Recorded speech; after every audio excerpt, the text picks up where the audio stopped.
Қайырлы күн баршаңызға. Менің арнама қош келдіңіз. Арнама жазылып, лайк басып, комментарий қалдыруды ұмытпаңыз.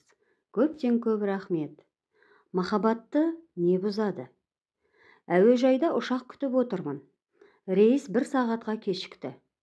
Дорбамнан кітабымды шығарып, енді оқи берген едім. Ассаламалейкум деген дауыс шықты. Жалт қарасам, Берік. Анда-санда бір көргенім болмаса, жақсы таныс емеспіз. Амандасып, жөн сұраса кеттік. Оның рейсі бөлек екен. Әйелің, бала-шағаң, ауыл-аймағың, бота-тайлағың бәрі жақсы ма? Дедім. Ауыл-аймақ бәрі жақсы. Әйел, бала-шағам болса, оларда аман болар еді, деп ойлаймын, деді жымиып. Әлі үйленбедің бе? Сенің тойыңда бір билейміз деп дайындалып жүрміз, деп әзілдеп қойдым. Ол тойды күтпей, басқа тойда билей беріңіз, босқа қартайып қаларсыз, деді салмақты пішінмен. Үйленбеуіне оқыс оқиға әсер еткен шығар деп секемдендім. Неге олай дедің? Тыныштық па әйтеуір? Тыныштық, тек өмірлік принциптерім басқа. Қалай сонда? Той артық шығын деген принцип пе кедергі боп тұрған? Жоқ, анық үйленем десем, ондай банальный принциптерге қарамаймын ғой. Енді не кедергі боп тұр? Не үшін үйленуім керек? Алдымен осыны түсіндірші. Ақылды адам өмірлік маңызы бар әр қадамын 100 ойланып, 1000 толғанып барып жасайды дейміз. Ендеше жеке басың үшін емес, тұтас әлеумет пен мемлекет үшін маңызы бар осындай жауапты істі қалайша терең ойланбай шешуге болады, деді.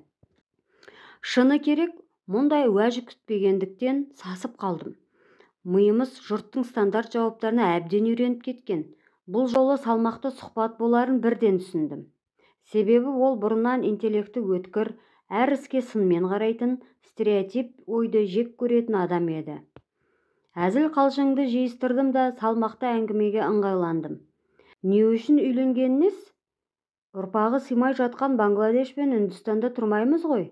Құдайға шүкір, қазір қазақтың санын қалай көбейтсең де, һәм пайда, һәм сауап. Демографияны көтеремін деп мойныма міндет алған емеспін. Өмір адамға бір-ақ рет беріледі. Оны бала-шағамен алысып жүріп өткізгім келмейді. Адамның бір қызығы бала деген, қыз өсіріп, ұл тәрбиелеп, елдің ертеңіне салу сияқты ірі идеялар қызықтырмай ма? Иә, бала сүю де өмірдің қызығы. Жұрт мені балаларды жек көретін тас жүрек деп ойлайды. Менде де мейірім бар, кішкентайларды жақсы көремін. Бірақ бас еркіндігімді айырбастайтындай салмақты уәж емес. Бұл әлі миымда итжығыс түсіп тұрған ой. Әрине, некесіз туып беретін әйелдер болса, баланы бірге асырауға қарсы емеспін. Бірде ол, бірде мен бағып жүре беруге болады. Бірақ ондай әйелді қайдан табасың? Біздің қоғамның санасы ондайға пісіп жетілген жоқ. Осыған дейін адамзат өркениетін жалғап келе жатқан ұрпақ өндірісі сонда мәнсіз, мағынасыз бола ма?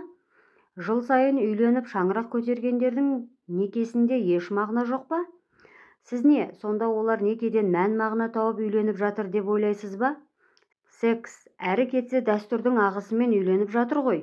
6 айдан соң төсектің қызығы таусылады. Амал жоқ, әрі қарай ажыраса алмай әке-шешеден, жұрттан ұят деп бірге тұра береді. Еркіндігін қолдан тұншықтырады. Мемлекетке керегі азат адам ба? Әлде бір-бірін сансыз шартпен матап тастаған жаралы жұптар ма? Ата-ананың көз қуанышы келін түсіріп қол ұзарту. Осыны неше жыл күтеді, немере сүйгісі келеді. Сенің ұстанымың олардың несібесіне қол сұққандық болмай ма?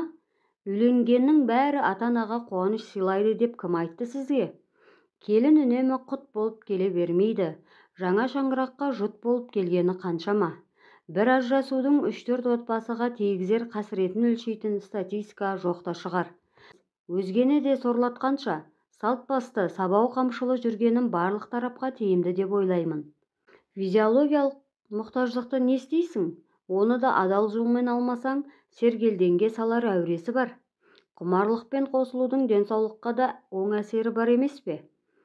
Иә, маған да секс керек. Мені де құмарлық қинайды. Бірақ қазір секс қол жетімсіз дүние емес. Қайта бойдақ болғаның тиімді. Күн сайын көже ішіп, бір тамақтан жалықпайсың.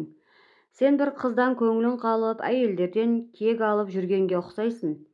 Шын сүйгенің опасыздық жасап, көңіліңді қалдырды ма? Жоқ, ешкімнен қиянат көрген жоқпын. Мен бұл мәселені мың толғанып, ой сүзгісінен өткіздім. Некелесу, бір адамға адал болу, ұрпақ сүю, махаббат бәрі стереотиптен туған шарттылық қой. Қалай сонда? Бұрынғылар шарттарға маталып, мән-мағынасыз өмір сүрді деп түйеміз бе? Жоқ, олай демеймін. Моногамды жеке өз функциясын сәтті атқарды. Ескі заманда өмір сүрдің некеден басқа формасы да болған жоқ. Еркін секске дін рұқсат бермеді. Ол кезде елді соғыспен ғана ұстап тұратын. Батырларға мұқтаждық бар еді. Отбасы жауынгер өндіріп шығаратын фабриканың міндетін атқарды.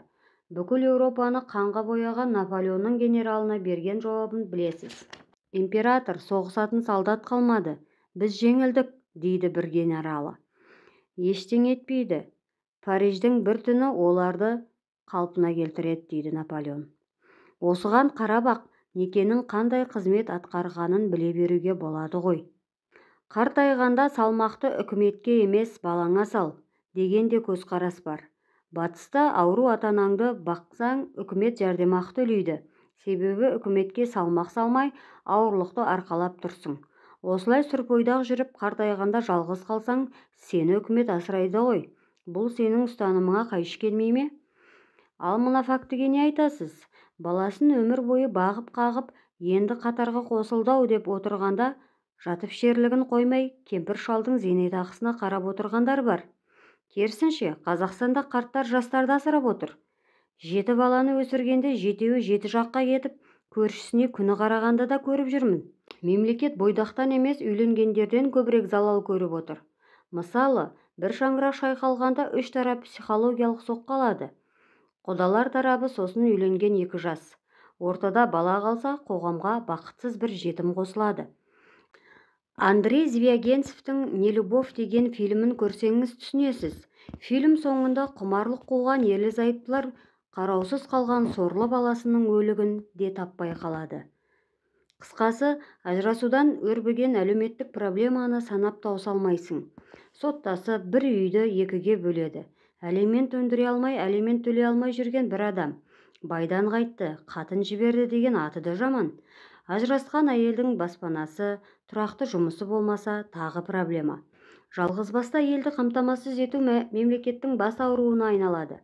Енді ойлап қара, мемлекетке салмақ салып отырған мен бе, әлде олар ма?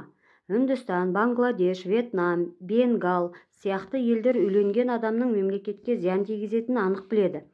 Сосын бей-берекет үйленіп, жоспарсыз тумаңдар деп тегін презерватив таратып жүргені. Ол жақта отанның нағыз патриоты мен сияқты бойдақтар. Мақұл, мұны түсіндік. Ақылға қонымды. Қарсы аргумент айта алмаймын, бірақ мұның бәрін ысырып тастағанда махаббат деген ұлығым бар емес пе? Бүкіл ғұмырын есеп-қисапқа сала бермей, эмоциялық қабаттан шығатын нығметтің де дәмін татып көруге болатын шығар. Махаббат тұрақты сезім болса, үйленер едім. Бірақ олай емес. Өзім де талай ғашық болдым. Сезімің біраз аулалап тұрады да, уақыты келгенде сөнеді.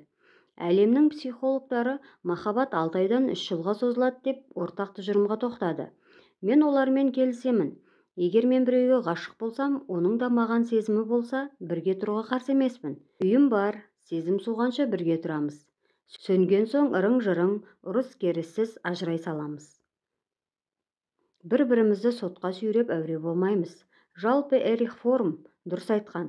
Махаббатты сөндірмеудің бір-ақ әдісі бар, үйленбеу керек. Ғашықтар бір-бірін сағынып, көрмесе тұра алмастай күй кешеді. Некелескен күні-ақ сезім әлсірей бастайды.